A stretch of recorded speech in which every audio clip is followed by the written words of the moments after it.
Hello दोस्तों, कैसे हैं आप लोग। मेरा नाम है स्वर्णिम पाठक और हम देख रहे हैं हाउ मनी ग्रोस।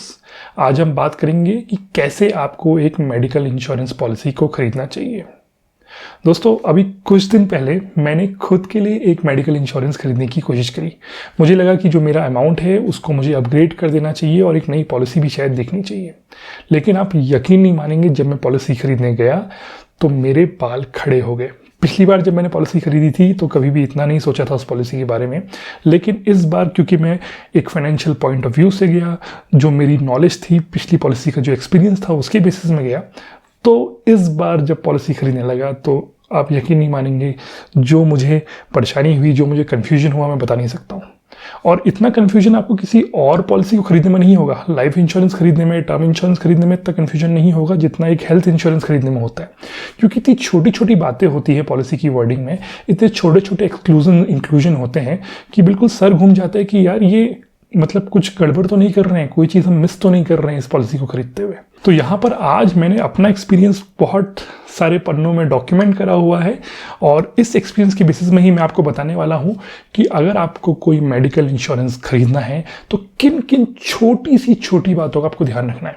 और आज के इस वीडियो में सिर्फ इन चीज़ों के बारे में बताऊँगा और अगला एक वीडियो करेंगे जहाँ पर मैं आपको डिटेल में अपने सिस्टम में ले जाकर दिखाऊँगा कि मैंने पूरी रिसर्च कैसे करी, कैसे मैं अपनी पॉलिसी तक पहुँचा। आज के इस वीडियो में सिर्फ प्रोसेस के बारे में, किन किन चीज़ों को आपको ध्यान रखना चाहिए उनके बारे में हम बात करेंगे। ठीक है दोस्तों, तो जो मेडिकल इंश्योरेंस है इसको इवैल्यूएट करते हुए 3 बकेट्स हमें बनानी पड़ेंगी। इन 3 बकेट्स के बेसिस में ही हम अपना डिसीजन लेंगे। जो पहली बकेट है वो है प्राइस की, यानी कि आपको कितना खर्चा उठाना पड़ेगा इस इंश्योरेंस पॉलिसी को लेने के लिए। जो दूसरी बकेट है वो है बेनिफिट्स की, कि क्या क्या बेनिफिट्स आपको मिलते हैं, क्या क्या बेनिफिट्स का आपको ध्यान रखना चाहिए जब भी आप एक मेडिकल इंश्योरेंस पॉलिसी खरीद रहे हैं। और तीसरी बकेट है क्लेम्स की, कि ये जो मेडिकल पॉलिसी आप ले रहे हैं, जिस कंपनी से ले रहे हैं, उसकी हिस्ट्री कैसी है, क्या वो पैसा देती भी है या नहीं देती है, तो कैसे इवेल्युएट करना है, किन किन चीज़ों को ध्यान रखना है। चलिए शुरू करते हैं। सबसे पहले दोस्तों बात करते हैं प्राइस की। प्राइस में देखिए, आपका मेडिकल इंश्योरेंस कैसे होता है, आप सालाना या मंथली एक प्रीमियम देते हैं और उस प्रीमियम के बेसिस में आपको एक बड़ा सा कवर मिलता है। तो प्रीमियम एक बहुत इंपॉर्टेंट फैक्टर है। और दोस्तों ध्यान रखिए, cheapest is not the best. अगर आपको लग रहा है कि सबसे सस्ता प्रीमियम आपको देखना है तो ध्यान रखिए, वहाँ पर वो पॉलिसी कई ऐसी चीज़ें हैं, कई ऐसे रिस्ट्रिक्शंस डाल देगी कि आप उस पॉलिसी का पूरा बेनिफिट नहीं उठा पाएंगे। तो इसलिए बेनिफिट्स को जानना भी ज़रूरी है। लेकिन प्रीमियम में दोस्तों जो मेन चीज़ आपको ध्यान में रखनी है वो है कि आपको सिर्फ करंट प्रीमियम ध्यान पे नहीं रखना है, आपको फ्यूचर प्रीमियम भी ध्यान पे रखना है। ये क्यों? क्योंकि मेडिकल इंश्योरेंस एक ऐसा इंश्योरेंस है जहाँ पर प्रीमियम आपकी उम्र के साथ बढ़ता है। तो जहाँ 25 साल की उम्र में शायद आपका एक 10 लाख के कवर का प्रीमियम शायद 10-12 हज़ार रुपये होगा, वहीं अगर आप 45 साल के हो जाएंगे जब, तो वो प्रीमियम बढ़ के शायद 30-35 हज़ार रुपये भी हो जाए। तो आपको सिर्फ करंट प्रीमियम पे ध्यान नहीं देना है, आपको फ्यूचर प्रीमियम भी पता करना है। तो जब भी आप मेडिकल इंश्योरेंस खरीदने जाएं तो जो भी आपका एजेंट है, जो भी आपका ब्रोकर है, सिर्फ उससे करंट प्रीमियम के बेसिस में डिसीजन ना ले, फ्यूचर प्रीमियम ही मांगे। कई सारी ऐसी पॉलिसी होती हैं जहां पर फर्स्ट ईयर प्रीमियम या पहले 5 साल का प्रीमियम आपको बहुत कम दिखाते हैं, तो आपको लगता है कि अरे यार ये बेस्ट पॉलिसी है। लेकिन जैसे ही आपके 4-5 साल पूरे होंगे या जैसे ही आपका अगले साल का प्रीमियम आएगा तो एकदम से प्रीमियम जो है 20-25% बढ़ जाता है। तो ऐसी पॉलिसी क्या करती हैं, फर्स्ट ईयर में रेट कम रखती हैं ताकि आपको लगे कि ये पॉलिसी सस्ती है, लेकिन फिर सब्सिक्वेंट ईयर्स में प्रीमियम बढ़ाती हैं। इसलिए जब भी आप प्रीमियम देख रहे हैं तो सिर्फ करंट अमाउंट को ना देखें, उसकी फ्यूचर वैल्यूज को भी देखें कि कितना ज़्यादा प्रीमियम इसका हर साल बढ़ रहा है। अच्छा, प्रीमियम में दोस्तों एक और कैच है, वो ये है कि अगर आप ये प्रीमियम अपने घर के किसी बड़े बुजुर्ग के लिए ले रहे हैं, जिनको क्योंकि उम्र के साथ साथ कुछ लाइफस्टाइल बीमारियां आ जाती हैं, जैसे अगर डायबिटीज़ उनको है या इस तरह की कोई बीमारी है, या फिर अगर आपको भी कोई ऐसी बीमारी है या आपकी ऑपरेशन की हिस्ट्री है, तो उस केसेस में क्या होता है, जो प्रीमियम आपको दिखता है जब आप खरीदने जा रहे होते हैं, प्रीमियम वो नहीं रहता, उसके ऊपर एक एक्स्ट्रा फीस लगती है जिसका नाम होता है लोडिंग फीस। ये लोडिंग फीस कब लगती है? ये तब लगती है जब आपका मेडिकल एग्जामिनेशन होता है। तो जब आप पॉलिसी पहले खरीदते हैं, जब आप प्रपोजल भेजते हैं, तो उस टाइम पे तो आपको एक सर्टेन प्रीमियम देना होता है। लेकिन उसके बाद आपको या तो टेलीमेडिकल होगा, आपको फ़ोन आएगा, फ़ोन में आपसे पूछेंगे कि आपके कोई बीमारी तो नहीं है, या फिर आपका मेडिकल होगा। और मेडिकल की रिपोर्ट की बेसिस में अगर आपको कोई बीमारी निकलती है, रिस्क ऑफ बीमारी भी निकलता है, तो आपका प्रीमियम जो है वो 350% तक बढ़ाया जा सकता है। तो ये बात भी ध्यान रखिए कि कई सारी इंश्योरेंस कंपनियां जो हैं वो प्रीमियम कम रखती हैं, लेकिन ये लोडिंग चार्ज लगा देती हैं एडिशनल, और ये 25% से 300-400% तक भी हो सकता है। अब दोस्तों दूसरी बकेट की बात करते हैं बेनिफिट्स की। किन किन बेनिफिट्स को आपको ध्यान में रखना चाहिए, सबसे इंपॉर्टेंट है आपके लिए। जो पहला बेनिफिट है दोस्तों, जो मेरे लिए सबसे ज़्यादा इंपॉर्टेंट है, वो है को पे का क्लॉज। आप कोई भी पॉलिसी लेने जाएंगे, आपको वहाँ पर उसकी फीचर्स में ऊपर ही दिख जाएगा कि इसमें कोई कोपे है या नहीं है। कोपे का मतलब क्या है कि मान लीजिए आपने एक पॉलिसी ली हुई है, 2 लाख रुपए की पॉलिसी है, आप हॉस्पिटलाइज होते हैं और उसमें आपका 1 लाख रुपए का बिल आता है।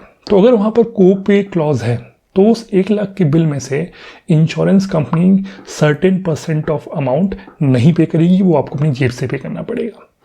यानी कि अगर मान लीजिए 10% कोपे है तो 1 लाख के बिल में 10,000 आपको अपनी जेब से पे करना पड़ेगा। यूजली कोपे 10 से 20% तक रहता है, 30% भी कुछ कुछ कंपनियों में जाता है, कुछ कुछ पॉलिसीज़ में जाता है। तो इसलिए ध्यान रखिए कि जब भी आप पॉलिसी खरीद रहे हों तो 0% कोपे पर ही उस पॉलिसी को लें, तभी आपको फ़ायदा है। वरना आपको लगेगा कि यार पॉलिसी का प्रीमियम भी दिया और अपनी जेब से पैसा भी दिया, फ़ायदा क्या हुआ। अब कोपे में दोस्तों 2 चीज़ें और हैं जिसका आपको ध्यान रखना चाहिए। पहली चीज़ ये है कि जैसे जैसे आपकी उम्र बढ़ती है तो कोपे मैंडेटरी रहता है। यूजुअली अगर सीनियर सिटीजन्स हैं, कोई भी इंसान अगर 61 साल की उम्र के बाद पॉलिसी खरीद रहा है तो वहाँ पर मैंडेटरी 20 से 30% कोपे रहता है सारी पॉलिसीज़ में। कोई भी पॉलिसी बिना कोपे के नहीं देता है आपको। तो अगर आपकी उम्र ज़्यादा है, 61 साल से ऊपर है और आप पॉलिसी ले रहे हैं तो आपको कोपे देना ही पड़ेगा। अच्छा, एक दूसरा सिचुएशन जो कोपे का आता है वो आता है जब आप किसी छोटे शहर में होते हैं, वहाँ पर पॉलिसी खरीदते हैं और फिर इलाज कराते हैं किसी बड़े शहर में जाकर के। ये सारी पॉलिसी में नहीं होता है, कुछ कुछ में होता है। किन पॉलिसीज़ में होता है? जहाँ पर शहर के हिसाब से प्रीमियम चेंज होता है। अगर आप एक छोटे शहर में रहते हैं, टियर 3 सिटी में रहते हैं, तो वहाँ पर प्रीमियम कम होता है क्योंकि वहाँ पर इलाज का खर्चा भी कम होता है। लेकिन अगर आपने टियर 3 सिटी में ऐसा एक पॉलिसी को लिया और फिर आप दिल्ली में जाकर के या मुंबई में जाकर अगर अपना इलाज कराएंगे तो वहाँ पर कंपनी को नुकसान होगा। इसलिए वो पॉलिसी में क्लॉज डाल देते हैं कि अगर आप अपने जोन से ऊपर जाकर के अपना इलाज कराएंगे तो आपको 20% 10% को पे करना पड़ेगा।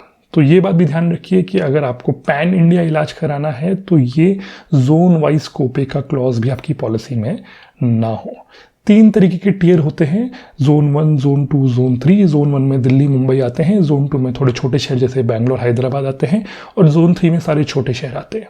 अब कोपे के बाद जो दूसरा सबसे इंपॉर्टेंट चीज़ है जो कई लोगों के लिए इंपॉर्टेंट होता है, हालांकि मेरे लिए इतना इंपॉर्टेंट नहीं था, वो है प्री एग्जिस्टिंग डिजीज क्लॉज।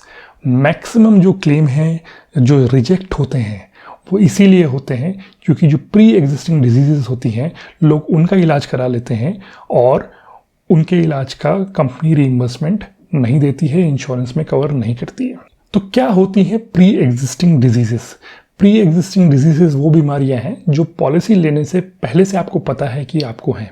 चाहे वो हार्ट की बीमारी हो, चाहे वो डायबिटीज़ हो, कोई भी ऐसी बीमारी हो, उसका एक कूलिंग ऑफ पीरियड होता है। यानी कि पॉलिसी लेने के कुछ टाइम बाद तक आप उन बीमारियों के लिए इंश्योरेंस क्लेम नहीं कर सकते। ये कूलिंग ऑफ पीरियड अलग अलग होता है, कुछ पॉलिसीज़ में बहुत ही कम होता है, 1-2 महीना होता है, बट जनरली ये 3 साल से 4 साल के आसपास होता है एक नॉर्मल पॉलिसी के लिए। स्पेशल पॉलिसी लेंगे सीनियर सिटीजन्स के लिए या प्री एग्जिस्टिंग डिजीज़ को कवर करने वाले के लिए तो यहाँ पर ये 5-6 महीने से 2 साल तक भी हो सकता है। अब एक और चीज़ है, यहाँ पर कॉर्पोरेट इंश्योरेंस आपके बहुत काम आता है क्योंकि कॉर्पोरेट के जो भी इंश्योरेंस होते हैं, जो ग्रुप हेल्थ प्लान होते हैं जो आपकी कंपनी आपको देती हैं, उसमें यूजुअली प्री एग्जिस्टिंग डिजीज़ पहले दिन से कवर्ड होती हैं। जो चौथी चीज़ है दोस्तों वो भी आपको ध्यान रखना चाहिए, ये है डिजीज़ वेटिंग पीरियड। यानी कि ये कोई प्री एग्जिस्टिंग डिजीज़ नहीं है, ये आपको पॉलिसी लेने के बाद पता चला कि आपको बीमारी है तो इनके लिए भी वेटिंग पीरियड होता है। जैसे स्टोन्स, कैटरैक्ट, इन सब के लिए 2 साल का वेटिंग पीरियड होता है, चाहे ये बीमारी आपको पहले से नहीं भी थी। इसी तरीके से जो कुछ बीमारियां होती हैं उनको 90 दिन का वेटिंग पीरियड भी होता है। और कोई भी हॉस्पिटलाइजेशन के लिए भी आपको पॉलिसी लेने के बाद 30 दिन तक इंतजार करना पड़ेगा। इनफैक्ट कोविड के हॉस्पिटलाइजेशन के लिए भी सिर्फ एक्सीडेंटल हॉस्पिटलाइजेशन ही यूजुअली पॉलिसीज़ में डे 0 से या डे 1 से कवर होता है। बाकी सारे के सारे में कुछ ना कुछ वेटिंग पीरियड रहता है, तो आपको ये वेटिंग पीरियड भी देखना पड़ेगा कि बहुत ज़्यादा तो नहीं है कहीं। अब जो 5वीं चीज़ है दोस्तों, बहुत इंपॉर्टेंट चीज़ है, ये है सब लिमिट्स। आपने मान लीजिए 20 लाख रुपए का इंश्योरेंस ले लिया, आपको लगा कि अब तो सही है, सारी की सारी बीमारियां कवर्ड हैं, लेकिन फिर आप हॉस्पिटल गए और आपने बोला कि चलो यार हॉस्पिटल में कोई अच्छा सा रूम ले लेते हैं। आपने रूम अच्छा ले लिया, लेकिन जब आपका बिल आया तो आपको पता चला कि आपके हॉस्पिटल के रूम में एक सब लिमिट थी कि आप मैक्सिमम 4,000 रुपये का रूम ले सकते थे, लेकिन आपने रूम लिया है 10,000 रुपये का। तो ये सब लिमिट का क्लॉज जो है काफ़ी पेचीदा क्लॉज है। ये क्या बोलता है कि आप इंश्योरेंस तो पूरे अमाउंट का ले सकते हैं, उसका फ़ायदा उठा सकते हैं, लेकिन कुछ कुछ लिमिट्स रहेंगी कुछ कुछ खर्चों पे। मोस्ट ऑफ द टाइम ये सब लिमिट होती है रूम के रेंट पे। और ये सब लिमिट क्या रहती हैं कि रूम का जो रेंट होगा वो आपकी सम इंश्योर्ड के 1% से ज़्यादा नहीं होगा, या आपका जो आईसीयू का खर्चा होगा वो सम इंश्योर्ड के 2% से ज़्यादा नहीं होना चाहिए पर डे। तो इस तरीके की सब लिमिट क्या करती हैं, लिमिट कर देती हैं आप किस तरीके के हॉस्पिटल्स में जा सकते हैं। क्योंकि अगर आप किसी महंगे हॉस्पिटल में, बड़े हॉस्पिटल में जाएंगे, वहाँ पर आईसीयू का खर्चा ज़्यादा होगा, रूम का रेंट ज़्यादा होगा, तो फिर आपको अपनी जेब से पैसा देना पड़ेगा। तो ये ध्यान रखिए कि ये सब लिमिट्स ना हो, स्पेशली रूम और आईसीयू के चार्जेस में सब लिमिट्स बिल्कुल भी नहीं होनी चाहिए। बाकी भी कुछ सब लिमिट्स होती हैं अलग अलग तरीके की ट्रीटमेंट्स पे, वो आपके अपने ऊपर है, आप चाहें तो उनको रखें ना रखें, लेकिन रूम की सब लिमिट्स को प्लीज़ ना रखें जब भी आप पॉलिसी को खरीद रहे हो। जो छठी चीज़ है जिसको आपको ध्यान में रखना चाहिए वो है एक्सक्लूजन्स। एक्सक्लूजन्स दो तरीके के होते हैं, कुछ होते हैं परमानेंट एक्सक्लूजन जो हमेशा एक्सक्लूडेड रहेंगे, और कुछ ऐसे टेम्परेरी एक्सक्लूजन्स होते हैं। तो एक्सक्लूजन्स क्या क्या हो सकते हैं, डेंटल ट्रीटमेंट एक्सक्लूजन हो सकता है, आपका आई ट्रीटमेंट एक्सक्लूजन में आता है, कॉस्मेटिक सर्जरी आप करवाएं तो वो आता है एक्सक्लूजन में, वेट लॉस प्रोग्राम पे अगर आप ज्वाइन करें तो वो आता है एक्सक्लूजन पे। ये सब एक्सक्लूडेड होते हैं परमानेंटली। उसके अलावा कुछ और एक्सक्लूजन भी हो सकते हैं, ये पॉलिसी टू पॉलिसी चेंज करते हैं। जैसे कुछ पॉलिसीज HIV को कवर करती हैं, कुछ पॉलिसीज HIV को नहीं कवर करती हैं, कुछ पॉलिसीज मेंटल डिसऑर्डर्स को कवर करती हैं, कुछ पॉलिसीज नहीं करती हैं, कुछ पॉलिसीज जो है वो आई और डेंटल ट्रीटमेंट अगर एक्सीडेंटल की वजह से हो रहा है तो उसको कवर करती हैं, कुछ नहीं करती हैं। तो आपको ध्यान रखना पड़ेगा कि आपका जो एक्सक्लूजन है उसमें जो भी अगर आप चाहते हैं कि एक्सक्लूडेड ना हो वो वहाँ पर वैसे लिखा हुआ हो। सातवीं चीज़ जो आपको ध्यान रखना है वो है प्री और पोस्ट हॉस्पिटलाइजेशन कवर। ये क्या है कि मान लीजिए अगर आप अस्पताल में एडमिट होना पड़ा आपको कोई भी बीमारी के लिए, तो उस बीमारी के लिए अगर आपको एडमिट होने से पहले भी आपका कुछ खर्चा हुआ है और एडमिट होने के बाद भी क्योंकि कुछ दवाइयाँ चलती रहेंगी, उसका जो भी खर्चा होगा वो दोनों भी कवर होगा इस क्लॉज के अंदर। यूजुअली कंपनियां 30 दिन बिफोर हॉस्पिटलाइजेशन और 60 दिन आफ्टर हॉस्पिटलाइजेशन कवर करती हैं, इतना तो होना चाहिए। एक और चीज़ आप ध्यान रखिए कि यहाँ पर फिर से सब लिमिट्स नहीं होनी चाहिए, क्योंकि कई कंपनियां बोलती है कि हम 30 दिन पहले और 60 दिन बाद के कवर करेंगे, लेकिन फिर बोल देती है कि जो सम इंश्योर्ड है उसका सिर्फ 1% ही, या हॉस्पिटलाइजेशन एक्सपेंस का सिर्फ 1% ही हम लोग जो है आपको इसमें देंगे, जो बहुत कम अमाउंट होता है। मान लीजिए आपका हॉस्पिटल का बिल जो था वो 1-1.5 लाख रुपए था, तो आपको 1,500 रुपये ही मिलेगा, जिससे कोई फ़ायदा आपको नहीं होगा। तो सब लिमिट वहाँ ना हो, इस बात का ध्यान रखें। जो अगली चीज़ है जिसको आपको ध्यान रखना है वो है डे केयर में कौन कौन से प्रोसीजर कवर होते हैं। देखिए डे केयर क्या है, यूजुअली इंश्योरेंस कब अप्लाई होता है, जब आप 24 घंटे से ज़्यादा के लिए एडमिट होते हैं। लेकिन टेक्नोलॉजी इतनी एडवांस हो गई है कि कुछ कुछ चीज़ों के लिए आपको पूरा 24 घंटे का हॉस्पिटलाइजेशन नहीं चाहिए होता है, आपका 10-12 घंटे या उससे भी कम में ट्रीटमेंट हो जाता है। जैसे कि स्टोन्स का ऑपरेशन आजकल कई सारा एक दिन में हो जाता है। उसी तरीके से जो कीमोथेरेपी है वो हॉस्पिटलाइजेशन उसके लिए नहीं चाहिए होता है, वो भी डे केयर में हो जाता है। तो इस तरीके के ट्रीटमेंट भी इंश्योरेंस में कवर्ड होते हैं, लेकिन यहाँ पर कुछ कुछ ट्रीटमेंट कंपनी एक्सक्लूड कर सकती है। इसलिए आपको देखना पड़ेगा कि जितने भी प्रोसेस हो सकते हैं, जितने भी नई नई बीमारियाँ या नए नए ट्रीटमेंट हो सकते हैं, वो इस डे केयर के क्लॉज में कवर्ड हो। जो अगली चीज़ आपको ध्यान में रखनी चाहिए वो है कि क्या इस पॉलिसी में नो क्लेम बोनस है। अब नो क्लेम बोनस क्या होता है दोस्तों, मान लीजिए आपने इस साल पॉलिसी ली 5 लाख रुपए की, उसके लिए आपने कुछ प्रीमियम दिया। अब मान लीजिए इस साल आपने कुछ क्लेम नहीं करा, तो क्या होगा, अगले साल या तो वो 5 लाख रुपए का जो सम इंश्योर्ड है वो बढ़ के थोड़ा ज़्यादा हो जाएगा, या फिर आपका जो प्रीमियम है वो कम होगा, और ये साल भर साल एक लिमिट तक बढ़ता रहेगा। यूजुअली कंपनियां जो हैं आजकल सम इंश्योर्ड बढ़ाती हैं, प्रीमियम कम नहीं करती हैं। तो मान लीजिए 5 लाख की पॉलिसी है तो कोई पॉलिसी शायद साल के 50,000 बढ़ाएगी और टोटल 7.5 लाख तक आपको कवर दे देगी 5 साल तक अगर आपने क्लेम नहीं करा। कोई कंपनी जो है वो 10 लाख भी कर देगी, कोई कंपनी इसको 12.5 लाख भी कर देगी, बड़ा बड़ा करके। तो ये देखें कि कितना ज़्यादा आपको जो है नो क्लेम बोनस मिल सकता है, जितना ज़्यादा मिले उतना अच्छा है। जो अगली चीज़ है दोस्तों, हालांकि ये बहुत बाद में आ रही है लेकिन मेरे लिए ये बहुत इंपॉर्टेंट फैक्टर है कि कितने सारे हॉस्पिटल इस पॉलिसी में कैशलेस ट्रीटमेंट देते हैं। हम लोग चाहते हैं दोस्तों कि हम हॉस्पिटलाइज हों अगर कभी तो हमारी जेब से पैसे ना निकले, इसीलिए हम ये इंश्योरेंस पॉलिसी ले रहे हैं।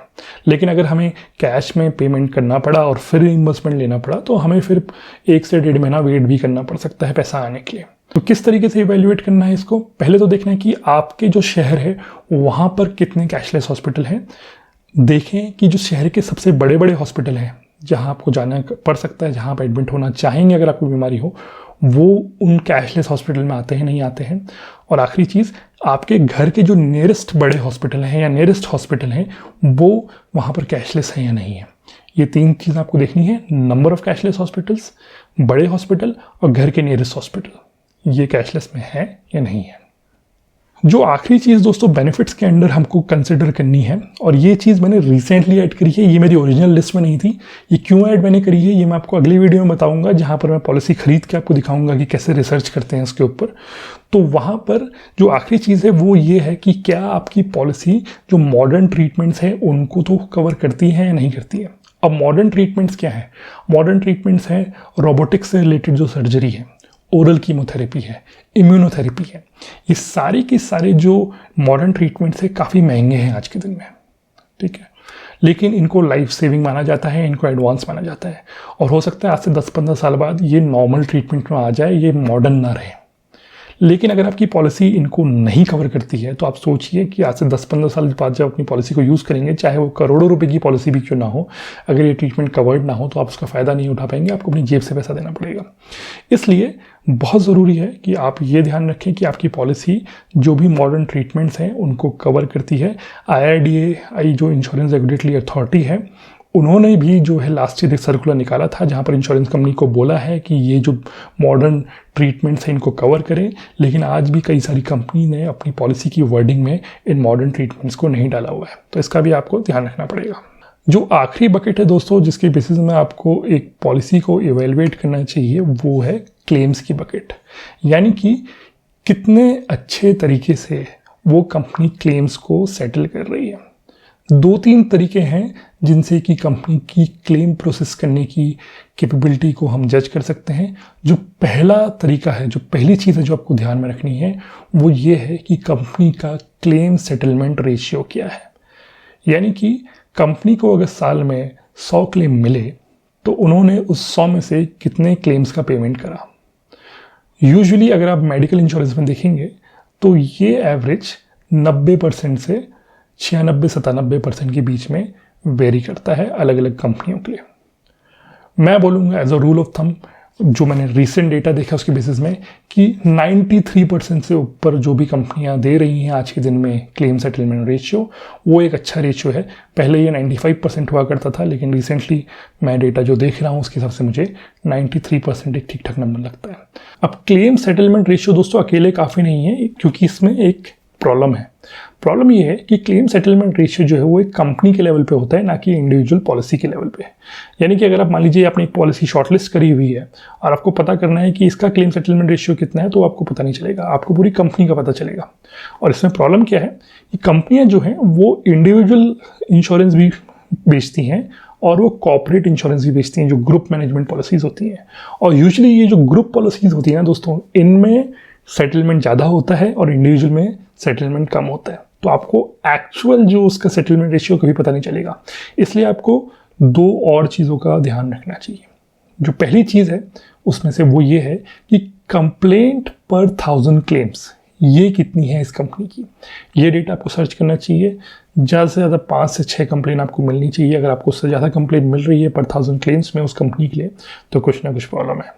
और जो आखिरी चीज़ आपको देखनी चाहिए दोस्तों वो ये है कि चलिए मान लीजिए कंपनी का क्लेम सेटलमेंट रेशियो भी अच्छा है, कंप्लेंट्स भी कम है, लेकिन कंपनी की फाइनेंशियल हेल्थ कैसी है? यानी कि मान लीजिए कंपनी जो है 1 करोड़ रुपए का प्रीमियम ले रही है, लेकिन अगर उस साल में उस 1 करोड़ के प्रीमियम के एवज में 1.5 करोड़ रुपए जो है इंश्योरेंस के पे आउट में दे रही है, तो इसका मतलब कंपनी फ़ायदे में नहीं, वो तो नुकसान में है। तो जब नुकसान में जाने लगेगी तो कुछ टाइम बाद वो रीजंस ढूंढने लगेगी क्लेम्स को रिजेक्ट करने के, राइट। और छोटी छोटी चीज़ों पे, छोटी छोटी मिस्टेक्स में भी क्लेम्स के रिजेक्शन होने लगेंगे। तो इसके लिए एक रेशियो इस्तेमाल होता है जिसको बोलते हैं claims incurred ratio. Claims incurred ratio क्या है? ये है कि कंपनी ने कितना टोटल साल में पैसा दिया इंश्योरेंस क्लेम के अगेंस्ट और कंपनी के पास साल में कितना टोटल प्रीमियम आया। तो जब आप पैसे दिए को डिवाइड करते हैं पैसे आए से, तो आपको क्लेम्स इनकर्ड रेशियो मिलता है। एक अच्छा नंबर क्लेम इनकर्ड रेशियो का है 50% से 90% के बीच में। अगर कंपनी का जो क्लेम इनकर्ड रेशियो है वो 50% से कम है, इसका मतलब वो पैसे जो है वो नहीं दे रही है, रिजेक्शन ज़्यादा कर रही है। और अगर 90% से ज़्यादा है तो इसका मतलब कंपनी बिल्कुल नुकसान की कगार पे है और हो सकता है आने वाले टाइम पे वो रिजेक्शंस करना शुरू करे। तो दोस्तों, उम्मीद करता हूँ आपको ये वीडियो पसंद आया। अगली वीडियो में आपको प्रैक्टिकली अपने सिस्टम में ले जाके दिखाऊंगा कि मैंने फाइनली पॉलिसी कैसे खरीदी।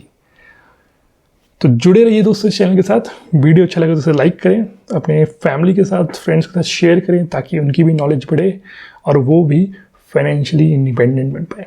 चलिए फिर मिलते हैं अगले हफ्ते।